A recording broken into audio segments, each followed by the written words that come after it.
మా bureau chief Vijay మనకి live లో జాయిన్ అవుతున్నారు మరింత సమాచారంతో. విజయ్, ఆల్రెడీ విచారణ స్టార్ట్ అయిందా ఏంటి, సుదీర్ఘంగా ఉండబోతుందా ఈ విచారణ? ఎందుకంటే నిన్న బిఎల్ఎన్ రెడ్డి కావచ్చు, అరవింద్ కుమార్ కావచ్చు, వీళ్ళ విచారణ కూడా చాలా సుదీర్ఘంగా జరిగింది. సో వాళ్ళ స్టేట్మెంట్ ఆధారంగా కూడా వాళ్ళ కేటీఆర్ కి ప్రశ్నలు ఉండే అవకాశం ఉన్న నేపథ్యంలో ఎన్ని గంటల పాటు ఈ విచారణ ఉండబోతోంది? ఖచ్చితంగా సాయంత్రం వరకు మాజీ మంత్రి కేటీఆర్ విచారణ ఉండబోతుంది. అది చాలా స్పష్టంగా అర్థమవుతుంది. ఎందుకంటే నిన్న అరవింద్ కుమార్ని సాయంత్రం 6 గంటల వరకు విచారించారు, బిఎల్ఎన్ రెడ్డిని రాత్రి 7 గంటల వరకు, దాదాపు 8 గంటల పాటు అతన్ని ఈడీ విచారించింది. సో మాజీ మంత్రి కేటీఆర్ని కూడా దాదాపు సాయంత్రం వరకు ఈ కేసులో విచారణ చేసే అవకాశం కనిపిస్తుంది. ఇప్పటికే ఈ కేసు విచారణ ప్రారంభమైంది. ACB joint director Ritiraj, IPS officer, lady officer, ఆమె నేతృత్వంలో 3 సభ్యులతో కూడిన బృందం, ఒక అడిషనల్ ఎస్పీ, ఒక డిఎస్పీతో పాటుగా IPS officer, ACB joint director పొజిషన్లో ఉన్న రితిరాజ్ ప్రస్తుతం మాజీ మంత్రి కేటీఆర్ని విచారిస్తున్నారు. ఒక 30 ప్రశ్నలతో కూడినటువంటి ఒక క్వశ్చనర్ కూడా ఇప్పటికే రెడీ చేశారు. అది మాజీ మంత్రి కేటీఆర్కి ఇచ్చారు. ఇప్పుడు నిన్న అరవింద్ కుమార్ అయితే స్టేట్మెంట్ ఇచ్చారో ఆ స్టేట్మెంట్ కూడా కేటీఆర్కి చూపెడతారు. కేటీఆర్ చెప్పిన తర్వాత ఈ కేసుకు సంబంధించిన ఇన్వెస్టిగేషన్లో అనేక ప్రశ్నల్ని మాజీ మంత్రి కేటీఆర్ నుంచి అడిగి తెలుసుకున్నారు. మొత్తం 5 అలిగేషన్స్ తెలంగాణకు సంబంధించినటువంటి తెలంగాణ ప్రభుత్వం ఏసీబీ హైకోర్టులో దాదాపు 5 ప్రశ్నలు, అక్కడే 5 అలిగేషన్స్ అతని పైన ఉన్నాయని చెప్పారు.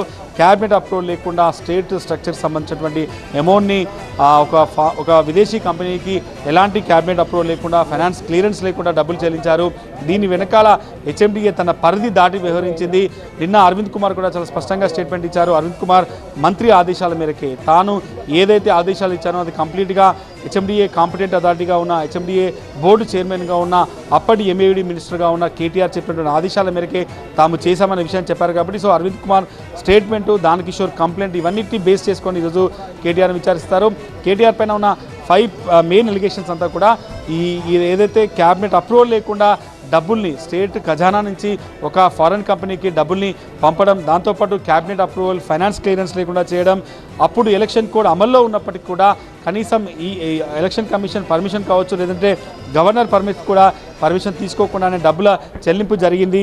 దాంతోపాటు సీజన్ 9లో ఒక ఏదైతే రేస్ కంపెనీ పెట్టుబడులు పెట్టిందో 10లో వెనక్కి పోయేసరికి డైరెక్ట్గా ప్రభుత్వాన్నే డైరెక్ట్గా దాంట్లో పార్టీని చేయడం, ఎలాంటి అగ్రిమెంట్స్ లేకుండా 9 సీజన్లో జరిగిన ట్రైపార్టీ అగ్రిమెంట్ 10 సీజన్కి వచ్చేసరికి లేకపోవడం, ఇలాంటి అగ్రిమెంట్ లేకుండానే డబ్బుల్ని హెచ్ఎండిఏ బోర్డు నుంచి అటు హిమాయత్ నగర్లో ఉన్నటువంటి ఓవర్సీస్ బ్యాంక్ నుంచి ఎఫ్ఈఓకి పంపడం, దాని ద్వారా ఆర్బీఐ కూడా పెనాల్టీ వేయడం, దాదాపు 55 కోట్ల రూపాయల నష్టం రాష్ట్ర ప్రభుత్వానికి వచ్చింది అనే విషయం చెప్తున్నారు. కాబట్టి సో ఈ 5 ప్రధానమైన ఎలిగేషన్స్ పైన మాజీ మంత్రి కేటీఆర్ని విచారించబోతున్నారు. దీంట్లో అనేక క్విట్ ప్రోకో జరిగింది.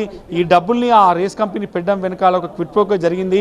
ఎలక్ట్రల్ బాండ్ రూపంలో కూడా పెద్ద ఎత్తున ఈ అగ్రిమెంట్లకు ముందే డబ్బులు వచ్చాయని చెప్పే ఎలిగేషన్స్ ఏవైతే వస్తున్నాయో వీటన్నింటిపైన కూడా కేటీఆర్ విచారణ కొనసాగుతుంది. ఎందుకంటే కేటీఆర్ ఆ పార్టీకి వర్కింగ్ ప్రెసిడెంట్గా ఉన్నాడు, సైనింగ్ అథారిటీగా కూడా ఆయన ఉన్నాడు. కాబట్టి సో ఈ అనేక అంశాల మీద కేటీఆర్ని విచారణ చేయబోతున్నారు. ప్రధానంగా ఏదైతే ఈ మొత్తం ఫార్ములా ఈరియస్కి సంబంధించిన ఒప్పందాలు, ఈ వ్యవహారం ఏదైతే జరిగిందో దీంతో పాటుగా ఈ ఎలక్ట్రోల బాండ్ వ్యవహారం కావచ్చు, ఫైనాన్షియల్ లబ్ధి, ఎందుకంటే హైకోర్టు కూడా ఈ కేసులో ప్రైమ్ ఆఫీసీ ప్రూవ్ అయింది. ఈ కేసులో ప్రైమ్ ఆఫీసీ ప్రూవ్ అయిన నేపథ్యం ఉంది. కాబట్టి సో అంతిమ లబ్ధిదారు దేవుడు, ఫైనాన్షియల్ బెనిఫిషియర్ ఎవరు అనేది తేలాలంటే ఖచ్చితంగా కేసు ఇన్వెస్టిగేషన్ జరగాలి అంటూ కేటీఆర్ పైన స్టే కూడా ఎత్తేసిన నేపథ్యంలో ఈరోజు ఏసీబీ ఇన్వెస్టిగేషన్లో తేలాల్సినంత కూడా ఎవరు ఈ ఎంటైర్ వ్యవహారంలో అంతిమ లబ్ధిదారుడు, దీని వెనకాల క్విట్ ప్రోకో జరిగిందా లేదా, డబ్బులు ఎవరికి ముట్టాయి, ప్రైవేటు వ్యక్తులు థర్డ్ పార్టీ ఎక్కడైనా బెనిఫిషరీ పొందిందా, దీని వెనకాల జరిగినటువంటి మొత్తం వ్యవహారాన్ని పూర్తి స్థాయిలో బయట పెట్టాలంటే ఇన్వెస్టిగేషన్ జరగాలి. కాబట్టి దాంట్లో భాగంగానే మాజీ మంత్రి కేటీఆర్ విచారణ జరగబోతుంది. ఆల్రెడీ విచారణ ప్రారంభమైంది. దాదాపు ఈ విచారణ సాయంత్రం వరకు కొనసాగే అవకాశాలు అయితే కనిపిస్తున్నాయి. రైట్ విజయ్.